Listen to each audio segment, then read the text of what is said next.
Cordial saludo, estimados estudiantes. En este recurso educativo vamos a hablar acerca de aldehídos, cetonas y carbohidratos. Por ello nos hemos planteado como objetivo ilustrar la reactividad de algunos aldehídos, cetonas y carbohidratos a través de pruebas cualitativas. El contenido que vamos a desarrollar en este recurso educativo consta de las generalidades y de las propiedades de aldehídos, cetonas y carbohidratos. Vamos a analizar a través de la explicación y la demostración cuál es la reactividad de los aldehídos y cetonas con la prueba de fenilhidracina, reacciones de oxidación y la prueba de haloformo. Y para identificar las propiedades de los carbohidratos vamos a analizar la marcha analítica que presenta algunas pruebas cualitativas como la reacción de Molisch, entre otras. Finalmente hablaremos acerca del informe y de la evaluación de este contenido. Iniciemos hablando acerca de los aldehídos y las cetonas. Los aldehídos son grupos funcionales que se caracterizan por presentar en su estructura química el grupo formilo. Estos tienen un olor característico y son irritantes. Son de importancia a nivel industrial ya que tienen diversos usos, como por ejemplo el formaldehído que se utiliza para embalsamar algunas partes vivas, o el cinamaldehído que da el olor característico y el sabor característico de la canela. Por su parte, las cetonas presentan a ambos lados del carbonilo cadenas carbonadas. Son sustancias altamente volátiles y medianamente polares. Son de importancia a nivel industrial porque, por ejemplo, la acetona sirve de solvente o se encuentran en estructuras químicas como la testosterona, que es una hormona sexual masculina. Por su parte, también encontramos que este grupo funcional hace parte de otras estructuras como la fructosa, un carbohidrato o azúcar que se encuentra en la miel y en varias frutas. Vamos a ver cuáles son las pruebas cualitativas que nos permiten identificar estos grupos funcionales. Iniciaremos con la prueba de la fenilhidracina. Esta prueba sirve para identificar tanto aldehídos como cetonas a través de una reacción de la hidracina con el grupo carbonilo, formando un precipitado de color amarillo-naranja. Como vemos en la reacción, la cetona reacciona con el reactivo de la 2,4-dinitrofenilhidracina, formando así un precipitado amarillo que se llama la 2,4-dinitrofenilhidrazona. A nivel de laboratorio, ¿cómo se realiza? Tenemos un tubo de ensayo con el aldehído o con la acetona, a la cual le adicionamos la 2,4-fenilhidracina y vamos a obtener un precipitado de color amarillo o de colores naranja, que es debido a la formación de la 2,4-dinitrofenilhidrazona. A través de las reacciones de oxidación podemos detectar los aldehídos. Las reacciones de oxidación más utilizadas para tal fin son la reacción o la prueba de Fehling, la de Benedict y la de Tollens. ¿Cómo se realiza a nivel de laboratorio estas pruebas? Tenemos en un tubo de ensayo limpio y seco el aldehído y se adiciona el respectivo reactivo. Por ejemplo, en el caso de la prueba de Fehling, tenemos nuestro aldehído, adicionamos la solución de Fehling, que es una solución de cobre, y vamos a observar que de esa coloración inicial azul que tiene el reactivo de Fehling, vamos a obtener una coloración rojo-cobre, que es debido a la formación del óxido de cobre, pero en este caso el cobre está en su estado de oxidación +1. En el caso de la prueba de Benedict vamos a observar que también tenemos un reactivo que es de coloración azul debido al citrato de cobre y también se observa una coloración que va desde verde a rojizo cobre por el precipitado de la formación del óxido de cobre en su estado de oxidación +1. Podemos ver colores verdes, amarillos y naranjas como positivo para esta prueba de Benedict. En el caso de la prueba de Tollens, tenemos el aldehído que reacciona con el reactivo de Tollens, que es una solución amoniacal de plata, y al generar la reacción de oxidación se forma plata elemental o en su estado de oxidación 0. Y esto se evidencia de forma cualitativa a través de la formación de un espejo de plata en el tubo de ensayo. Por lo tanto, estas reacciones de oxidación nos permiten identificar aldehídos.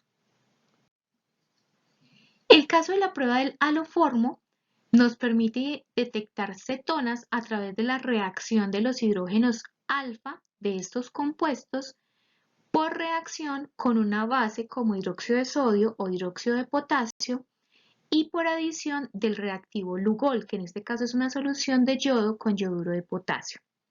Se va a observar entonces como prueba positiva o que tenemos una acetona porque se forma un precipitado de color amarillo. ¿Cómo se realiza a nivel de laboratorio? Tenemos un tubo de ensayo limpio y seco con la acetona que queremos analizar.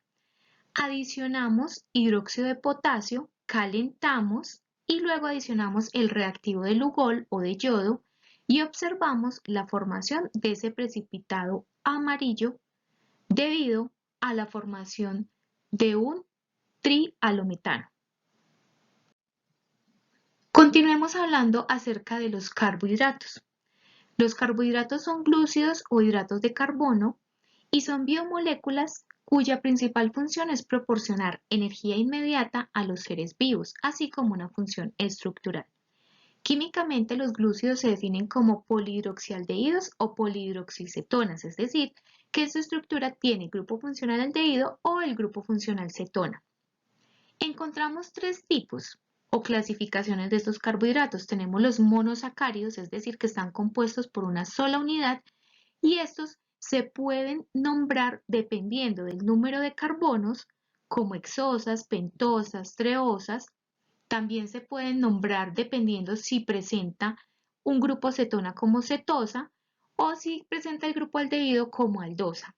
Además, se pueden encontrar, como vemos el ejemplo de la fructosa, de forma abierta o de forma cíclica. Por su parte, entonces también tenemos los oligosacáridos, que son aquellos que están compuestos de 2 a 10 monosacáridos. En este caso se pueden clasificar como disacáridos, trisacáridos y dependiendo del número de monosacáridos. Ahora bien, estos oligosacáridos pueden formar unas estructuras más grandes que se llaman polisacáridos, es decir, cuando ya tenemos más de 10 monosacáridos, como por ejemplo el almidón, que es la principal componente en la papa, o la celulosa, que es a partir del cual se fabrica el papel. Vamos a ver entonces a través de qué pruebas cualitativas podemos identificar las propiedades de los carbohidratos. Si queremos conocer si tenemos un carbohidrato, la primera reacción que debemos hacer es la reacción de Molisch. ¿En qué consiste esta reacción? El carbohidrato reacciona en un medio ácido formando un intermedio que se llama furfural y al reaccionar con el alfa-naftol me permite la formación de un compuesto coloreado que voy a observar a través de un anillo de color violeta. Esta es la forma de identificar o saber si tengo un carbohidrato a partir de la reacción de Molisch. Para conocer si este carbohidrato tiene la característica de ser reductor, entonces desarrollamos la reacción de Benedict, que ya habíamos hablado de ella anteriormente. En esta se observa cómo reacciona el carbohidrato, que en este caso podría ser una aldosa, con un reactivo que es el citrato de cobre. Y se observaría un precipitado que va desde verde, amarillo a naranja. Si se observa este cambio de coloración, indica que el carbohidrato es reductor. Si no se observa ningún color, es decir, permanece de color azul, significa que los grupos reductores están libres o no es un carbohidrato reductor.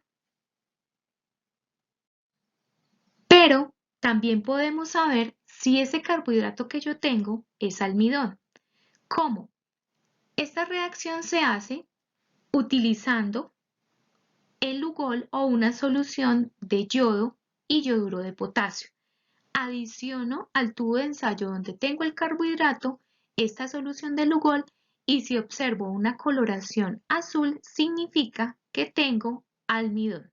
Si no observo ninguna coloración significa que es un monosacárido o es un disacárido y si se observa una coloración rojiza, significa que tengo nitrógeno o es una eritrodextrina. También podemos saber si tengo un azúcar reductor o si es un monosacárido reductor o si es un disacárido reductor a través de la reacción de Barfoot. En este caso, el carbohidrato reacciona con una solución de óxido de cobre formando, en este caso, un precipitado naranja.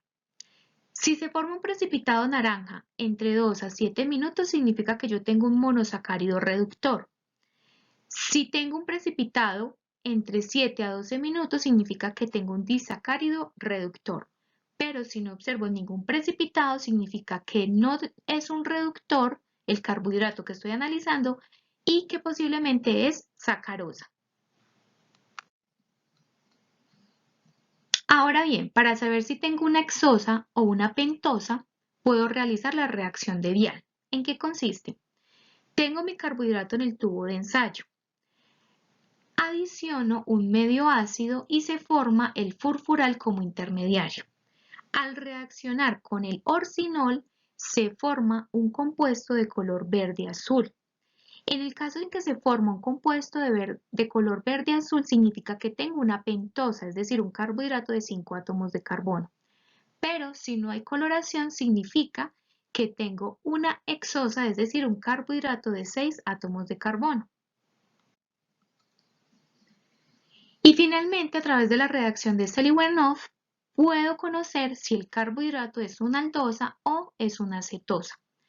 Para ello, entonces, el carbohidrato o la solución de carbohidrato se le adiciona un medio ácido, en este caso ácido clorhídrico concentrado, forma un intermediario que se llama un furfural, que al reaccionar con el resorcinol voy a obtener un compuesto de color rojizo.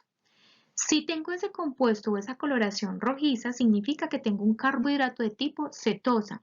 Si no hay coloración, significa que el carbohidrato es una aldosa. Para evaluar el contenido de este recurso educativo, se ha planteado entonces el desarrollo de un ejercicio de análisis y además se va a realizar un quiz en línea. Para ello, el estudiante debe consultar la respectiva guía de actividades del componente práctico. Como conclusión tenemos entonces que a través de pruebas cualitativas se puede diferenciar y conocer la reactividad de aldehídos y cetonas. Además, podemos estudiar las propiedades de carbohidratos, pues estas son evidenciables por cambios de coloración. Estas son las referencias utilizadas para desarrollar este recurso educativo. Muchas gracias por la atención.